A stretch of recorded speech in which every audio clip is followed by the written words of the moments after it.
Hey everyone, it's Mr. Wild194. I have a haul video here for you for some books. Now, I not only picked up novels, but I also happen to have some manga. I recently got a bonus at work, probably 2-3 weeks ago, something like that. And I ordered a lot of this stuff, basically, from that.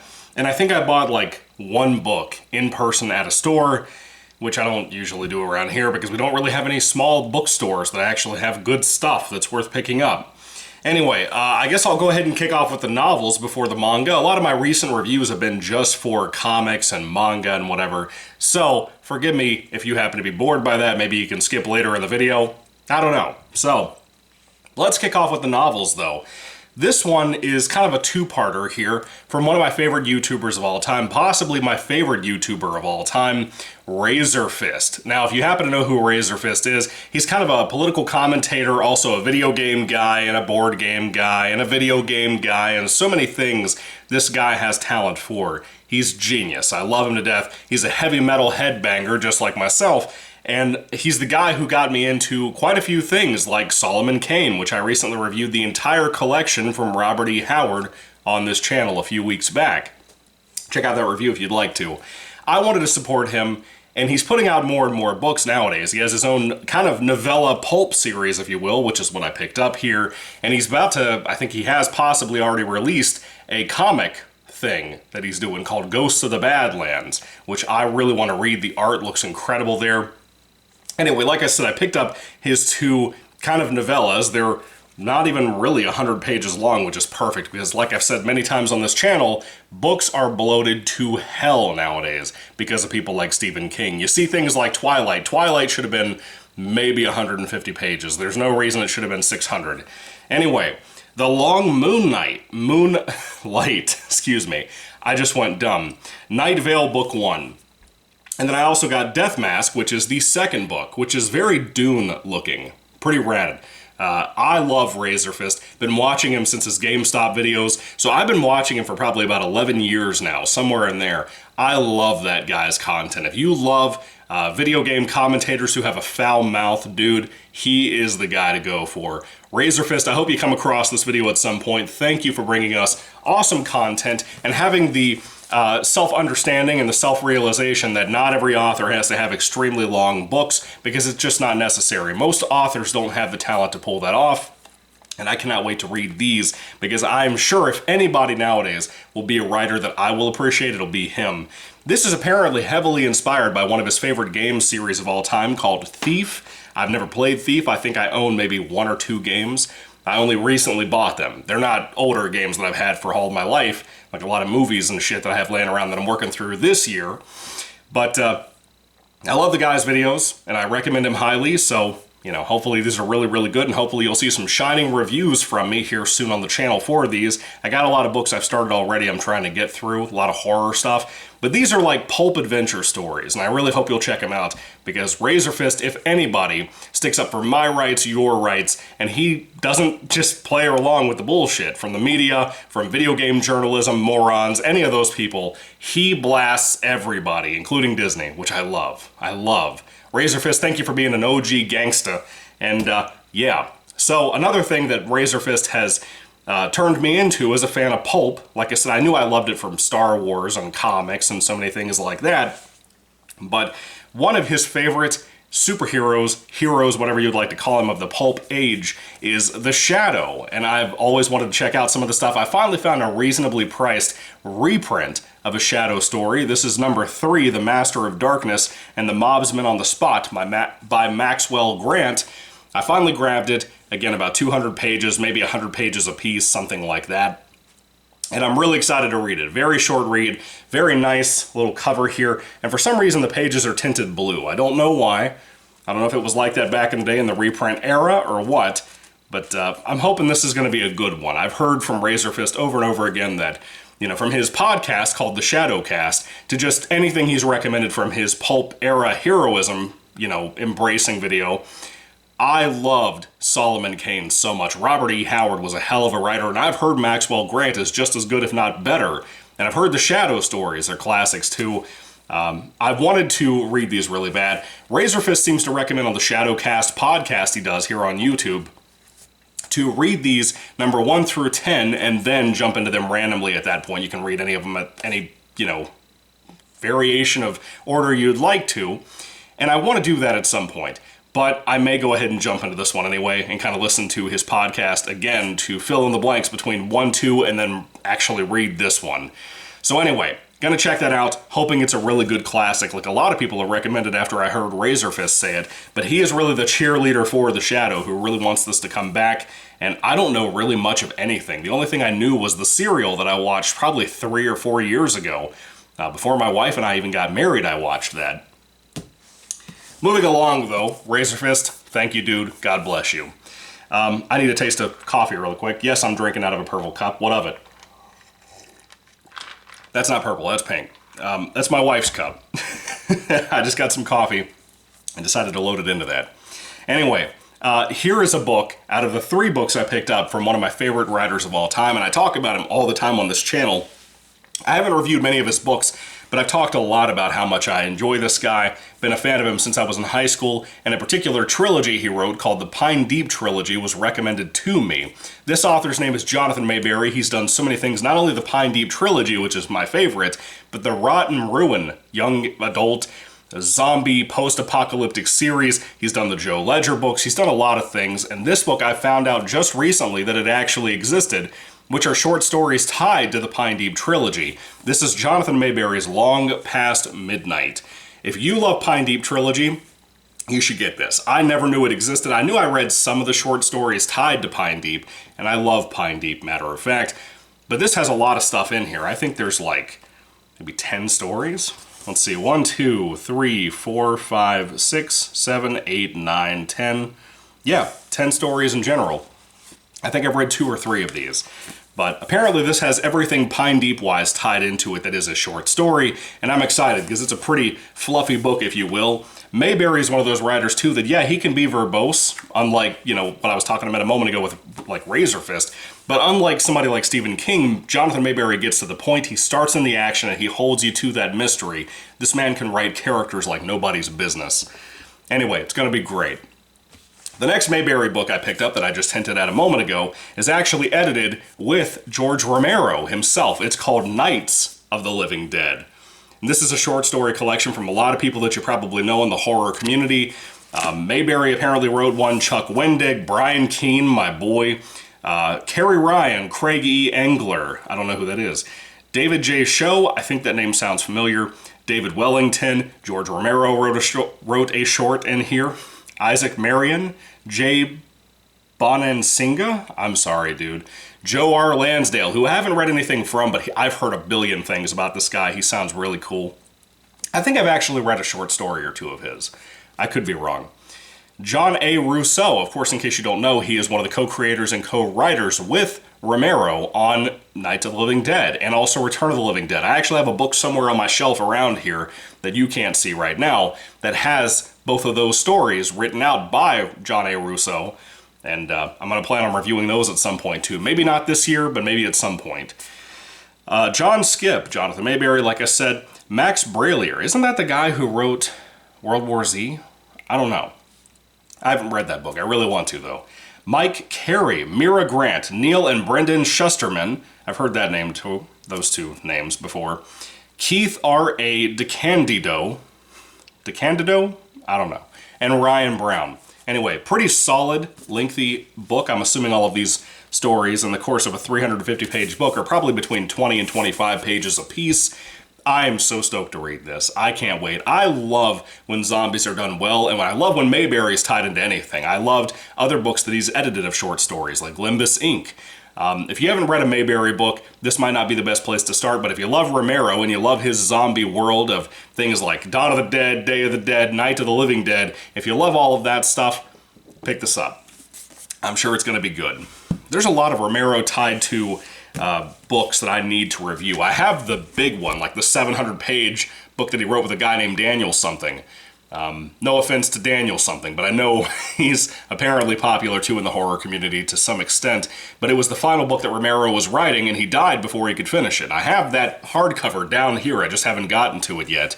and I really want to. I'm hoping it's good. I haven't heard great things. My boy Monster Blood on his book review channel, you should check him out. Really cool guy. Hopefully he's in the comments of this video so you can see him and go to his channel and sub to him. He is somebody who told me that that book wasn't great, so I'm hoping that maybe I'll differ from him. Hopefully. Hopefully. Love you, Monster Blood. You're a cool guy, dude. Go sub to him. Anyway, so here is a book that I am immensely excited for, but it's actually part 2, but part 1 wasn't written by Mayberry. It's the last Mayberry book I have here, I swear. This is The X-Files Origins, Devil's Advocate by Jonathan Mayberry. This is a really nice, sleek hardcover that I got for a great price. I think I bought it used on Amazon, I could be sure. The dust jacket and everything just looks perfect on this. Anyway, this is not a super lengthy book, but obviously it is an X-Files book. I've never read an X-Files book. I love X-Files, though. I don't remember a ton about the X-Files. I saw it in reruns on TV back in the day between Beyond Fact or Fiction and Ripley's Believe It or Not and Tales from the Dark Side and Twilight Zone. I saw it in the mixture of all of that stuff right after school, and during the summer I watched X-Files religiously. You have no idea. It's one of those things like Tales from the Dark Side and Twilight Zone and Goosebumps that I was obsessed with as a kid. Now, apparently, Chris Carter, who created X-Files, got in contact with Mayberry, had him write this, and Mayberry says this is the canonical childhood story about Scully. And I'm super interested in that. That sounds awesome. Apparently, Chris Carter has confirmed, yes, this is 100% canon. If it's ever referenced to her past, ever in any future X-Files stuff, it's supposed to be looking at this. I don't really care about canonicity at all, to be honest with you. I think it's kind of stupid, especially like in the Dragon Ball community. I love Dragon Ball, but fuck some of the people that are obsessed with canon. There are some great movies in there, and people hate the Z films for some reason, because they're not canon. Anyway, this looks awesome. I can't wait to read it. I've heard nothing but great things about this read, and I trust Mayberry, as I've said. So check him out. Go find something from him to read. Alright, so that's the end of the novel stuff, at least from what I remember. I had some stuff on the shelf. I wasn't going to make this book haul, and then I decided, nah, I'll go ahead and do it. Pulled some stuff off, and I don't think I have everything here, but I've looked over the shelves a billion times. I'm pretty sure I've got everything out. Anyway, moving into the manga, like I said, I'm going to take a sip of coffee. The first one I have right here is a recommendation from a lot of people, especially on my recent Berserk Volume 1 review. A lot of people, at least 2 or 3 people told me I needed to read this, and I've had a lot of friends of mine, like BD Horror, who has a channel that you should also sub, hopefully he's in the comments too, called The Horror Tavern. Great guy, really good friend of mine that just tells me a lot of great advice for the channel. BD, thank you for being a great friend, dude. He loves this series, he's talked about it constantly. Jujutsu Kaisen Volume 1 by Gigi Akutami. I have never read this, never experienced it, and from what I understand from BD and a lot of my friends that have recommended this to me, it is a tournament story, and I love tournaments in Dragon Ball Z, Yu Yu Hakusho. I love stuff like that, and from what I understand, and maybe it's not started in Volume 1, I could be wrong, it's like the gods that mankind worship versus humans, I believe is what I heard correctly. I could be wrong about that, which sounded immensely interesting as a Christian to me. So, I'm stoked to read this. It might not be great, because Volume 1's looking kind of short. It looks like it's less than 200 pages. Maybe it's the paper quality, I don't know. But Jujutsu Kaisen, I'm hoping it'll be really good. I'm probably saying that wrong. It's not Jujitsu, though. Pretty sure. It doesn't look like it's spelt with a, J-I in the middle. Anyway, hopefully it's good. And I know I've seen this licking hand thing in Naruto before. What's up with that? Anyway, moving along. So, this one right here I read Volume 1 of, and I recently reviewed it about a month ago. And I was not thrilled with it at all. Volume 1 was boring and kind of pathetic, to be honest with you. It is a manga Batman book. This is Batman Justice Buster Volume 2 by Eiichi Shimizu and Tomohiro Shimaguchi. Now, the reason I picked this up is, number one, because it has Superman on the cover, and Superman Clark Kent was in the previous volume, but I was hoping that they'd do more with him in a future volume. Apparently there's 2 or 3 of these volumes in general, and I wanted to give it another shot. I didn't plan on picking up Volume 2, and I think I even said in my review for Volume 1 that I was so unimpressed that I kind of just didn't want to even touch Volume 2. But then I heard somewhere, I don't know if it was Goodreads or what, that Volume 2 and possibly Volume 3, if that does exist, were way better than Volume 1. That Volume 1 was really the setup arc to get you to some good stuff. If they were able to license out DC Comics to Japan and manga in general as an adaptation, I'm hoping that was correct, and I decided to take the chance, bite the bullet, and check it out. I think there's a Superman manga. I know for a fact there's a Joker manga, and I want to check out those at some point too. I don't think it's the same writers and artists. I don't know. But I heard this was better, and I heard this improved on a lot of the complaints people had about Volume 1. I hope it's true. Not going to hold my breath. I do want to read this very soon, but I have a lot of other stuff I need to finish up, and then things I need to get to first, mentioning Berserk, like I said, because Berserk, that Volume 1 got like 300 views, and I don't know why. That's a lot for my small book review channel that barely talks about novels anymore, like I should. Like a lot of my friends like BD wants me to. So, I need to get around to this. I'm really hoping it's better. It looks shorter than Volume 1. Volume 1 was short, but this is looking like maybe 150 pages. Anyway, I hope it's good. I hope it's good. At least the art was good in Volume 1.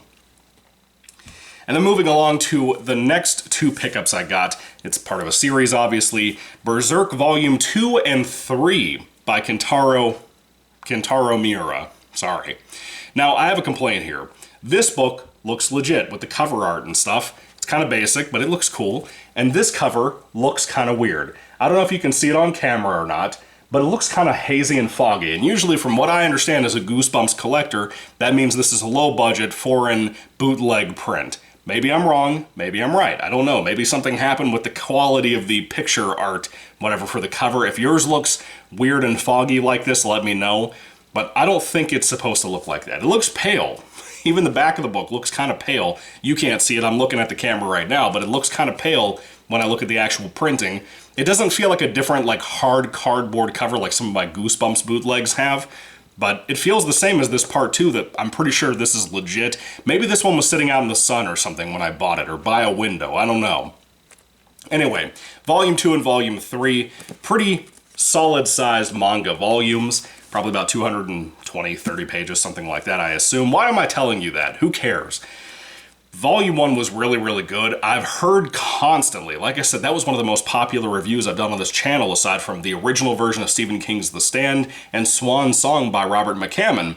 I have had people flock to the channel that love comics and manga who have told me over and over again that Berserk Volume 1 is just the beginning, that Volume 2 and 3 and everything after that are just magnificent. There's like 40 volumes in this series, and I'm going to tell you, Volume 1 piqued my interest so much with Guts, his possible backstory, the hints to that, and this kind of dark fantasy, kind of horror movie feel to that series that I can't wait to read more. And like I said a moment ago, when it came to Batman Justice Buster Volume 2, I kind of want to read both of these before I even get to that book, because of how intrigued I am by this world, and I know nothing about it. I don't know a single fucking thing about these Berserk worlds, you know? But it's got my attention. It absolutely does. It just sounds way cooler than I ever thought it would be. And so I really hope that it'll be as good as I'm perceiving so far.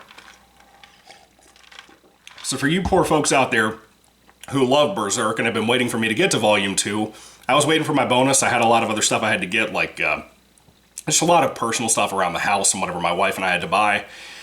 Just things we had to install and so on and so on. It's been a pain in the ass, but we've got all that going. Yeah, so anyway, moving along.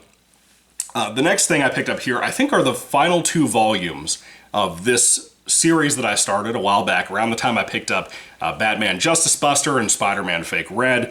This is Dead Company Volume 2 and 3 by Yoshiki Tonagai. Now, like I said, Dead Company Volume 1. Dead Company is part of a series that are kind of, each series is a standalone that's part of the same universe. Doubt, Judge, and then Dead Company. I never read Judge. I love Doubt. I thought Doubt was really cool as a horror fan. It's kind of like the Saw movies. These are kind of like if a Saw movie survivor got out of the traps and got reintroduced as kind of a voice over the intercom in a Saw game. That's what these are kind of like. Or at least Volume 1 was. I don't know what 2 and 3 are like. So I'm hoping these are good. I have a lot of faith because Yoshiki Tonagai has been doing the same thing for a while with this kind of franchise. I don't know anything about Judge, like I said, but I'm hoping it's good too. Dead Company 2 and 3, I'm hoping, will really improve on the weaknesses of Volume 1. Volume 1 was good, but it was more of the introduction to get us into probably some of the more tense-filled moments, I would assume. I'm pretty sure these are the final 2 books, and I think there's a 4th one coming out. I could be wrong about that, but anyway, I'm hoping it's good. I really want to read these soon. I think I'm going to get to Berserk first. So hopefully you'll stick around, buddies. And as I said a moment ago, never read Judge, and I finally picked up Volume 1 and Volume 2 by Yoshiki Tonagai. I didn't realize Judge was as long as it was. I read Doubt, like I said, and I looked for Judge for a long time here in the US in an English version, and when I tried to find it like 12 years ago when I was in high school, you could not find a copy in English in America. You couldn't find it at Barnes & Noble or Books A Million when we still had that. You couldn't find any of this stuff. And I looked everywhere on the internet, I looked on eBay, I looked all over the place, and you could not find these, but apparently it's like 5 or 6 books long, which is crazy because Doubt is a 2-volume series in English, and they're pretty big volumes. They have to be over 400 pages, maybe 500. These look like it would be, 2.5 of those bigger volumes, because these are about 200 pages apiece. But these are tall paperbacks too, compared to like the Dead Company series, which kind of surprised me. A little bit thicker, but definitely taller, and definitely more wide, obviously, by page format. But I'm hoping it's good, man. I've heard a lot of good about Judge. I think I heard quite a few times, if I'm remembering correctly, that Judge is supposed to be better than Doubt. Maybe I'm wrong, maybe I'm gaslighting myself, but I heard that, I believe. And I've thought about possibly buying all of those volumes before I start that series. I may still do that if I have the time, or the money for that matter, God willing, because times are tough. I feel bad for people, dude. There's a lot of people out there that aren't as blessed and privileged as I am to be able to pick up the things I've been able to pick up. God has been very good to my wife and I, thankfully. And so, you never know, is what I'm trying to say in the long form. I'm trying to tell you, you never know. But Judge Volume 1 and Volume 2, I'm excited to read. And I do consider myself a fan of Yoshiki Tonagai. I hope that this stuff will be really cool. Anyway, moving along to another Harumi Aoi book. This is Shibuya Goldfish Volume 2. I read Volume 1, I reviewed it probably about a month ago, once again, like many of these things in the manga stuff I've talked about. And Volume 1 fucked me up. I loved it. I thought it was magnificent. It's a great, almost unintentional horror comedy. It's definitely horror because a giant goldfish that just supernaturally come from the sky and start eating Shibuya as a city in Japan. And it is horrific. I love it though. I'm terrified of fish in real life. When I go to the beach, I don't even put my feet in the damn water anymore. Maybe an ankle or so, I don't know. But I don't like fish at all. They freak me out, they creep me out. And these are bloody ass books. And I think there's like 12 of these. I think so. But I can't wait to read more of them. I went ahead and picked this up with some of the money I had from my bonus, and I was going to buy a lot more of them, but then I started figuring out that some of these series, like Judge, were something I had finally seen in English here that I could pick up, and Dead Company, and so on and so on. I got too curious and wanted to pick those up. So, probably going to hold off and buy a few volumes of this before I start rereading it, or getting more into reading Volume 2 and so on and so on. But check it out, man. Volume 1 was great for Shibuya Goldfish. Now this book here, I have some asterisks to give you.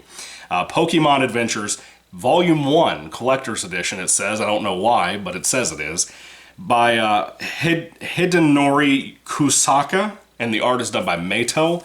Anyway, here's this big old book. Every time I go to look through the manga at Barnes & Noble, I see this, and I've thought numerous times, because this is basically one of those 3 volumes in one thing. It was like 20 bucks, which isn't bad, because usually they'd be like 10 to 12 or 15 bucks a piece. Nowadays, they'd be a $30 collection, if not closer to 40 sometimes.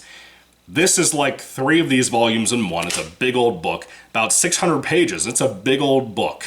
But, as you can see, I've started it, and I am currently 120 pages into it, and I am not impressed at all.